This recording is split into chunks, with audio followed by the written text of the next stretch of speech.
বিসমিল্লাহির রহমানির রহিম। প্রিয় দেশবাসী, আসসালামু আলাইকুম। গত সপ্তাহে আমি সরকারের কতিপয় নীতি আপনাদের কাছে পেশ করেছি। এবার দেশ গঠনে জনগণের অংশগ্রহণের পরিকল্পনা ও সরকারের কার্যক্রমের আরও কয়েকটি দিক আপনাদের সামনে তুলে ধরতে চাই। রাষ্ট্র পরিচালনার ব্যাপারে সংক্ষেপে আমার অনুসৃত নীতি ও কর্মসূচি হচ্ছে: সর্বতোভাবে দেশের স্বাধীনতা, অখণ্ডতা ও সার্বভৌমত্ব রক্ষা করা। শাসনতন্ত্রের চারটি মূলনীতি অর্থাৎ সর্বশক্তিমান আল্লাহর প্রতি সর্বাত্মক বিশ্বাস ও আস্থা, গণতন্ত্র, জাতীয়তাবাদ এবং সামাজিক ও অর্থনৈতিক ন্যায় বিচারের সমাজতন্ত্র জাতীয় জীবনের সর্বস্তরে প্রতিফলন করা। সর্ব উপায়ে নিজেদেরকে একটি আত্মনির্ভরশীল জাতি হিসাবে গড়ে তোলা। প্রশাসনের সর্বস্তরে উন্নয়ন কার্যক্রমে এবং আইন শৃঙ্খলা রক্ষার ব্যাপারে জনসাধারণের অংশগ্রহণ নিশ্চিত করা। সর্বোচ্চ অগ্রাধিকার ভিত্তিতে কৃষি উন্নয়নের মাধ্যমে গ্রামীণ তথা জাতীয় অর্থনীতিকে জোরদার করা। দেশকে খাদ্যে স্বয়ংসম্পূর্ণ করা। দেশে কাপড়ের উৎপাদন বাড়িয়ে সকলের জন্য অন্তত মোটা কাপড় সরবরাহ নিশ্চিত করা।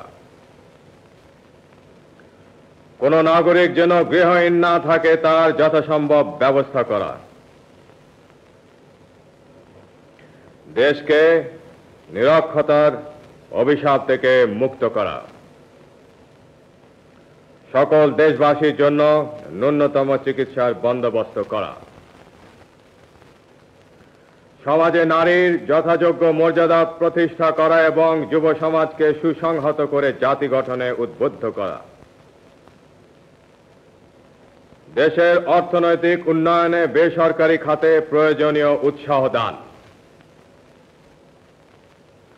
শ্রমিকদের অবস্থার উন্নতি সাধন এবং উৎপাদন বৃদ্ধির সাথে সুস্থ শ্রমিক মালিক সম্পর্ক গড়ে তোলা। সরকারি চাকুরিজীবীদের মধ্যে জনসেবা ও দেশ গঠনের মনোবৃত্তি উৎসাহিত করা এবং তাদের আর্থিক অবস্থার উন্নয়ন করা। জনসংখ্যা বিস্ফোরণ রোধ করা। সকল বিদেশি রাষ্ট্রের সাথে সমতার ভিত্তিতে বন্ধুত্ব গড়ে তোলা এবং মুসলিম দেশগুলোর সাথে সম্পর্ক বিশেষ জোরদার করা। প্রশাসন এবং উন্নয়ন ব্যবস্থা বিকেন্দ্রীয়করণ এবং স্থানীয় সরকারকে শক্তিশালী করা। দুর্নীতিমুক্ত ন্যায়নীতি ভিত্তিক সমাজ ব্যবস্থা কায়েম করা। ধর্ম, বর্ণ, গোত্র নির্বিশেষে সকল নাগরিকের অধিকার পূর্ণ সংরক্ষণ করা এবং জাতীয় ঐক্য সংহতি সুদৃঢ় করা। আমার বিশ্বাস এই নীতির ফলশ্রুতি হিসাবে ইনশাআল্লাহ দেশে সুখ ও শান্তি বিরাজ করবে এবং জাতি উন্নতির পথে দ্রুত এগিয়ে যাবে। গণতন্ত্রের প্রতি আমার অবিচল আস্থার নিদর্শন স্বরূপ আমি সুপ্রণোদিত হয়ে আমার অনুসৃত নীতি ও কর্মপন্থা এবং আমার নিজের উপর আপনাদের আস্থা যাচাই করার জন্য আগামী 30 মে গণভোট ঘোষণা করেছি। আমি আশা করব আপনারা নিজেদের ভোটাধিকারের পূর্ণ সদ্ব্যবহার করে আমার প্রতি আপনাদের আস্থা সম্পর্কে স্পষ্ট রায় দেবেন।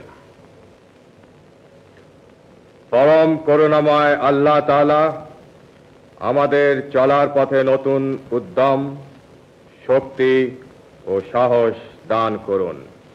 खुदा हाफिज। बांग्लादेश जिंदाबाद।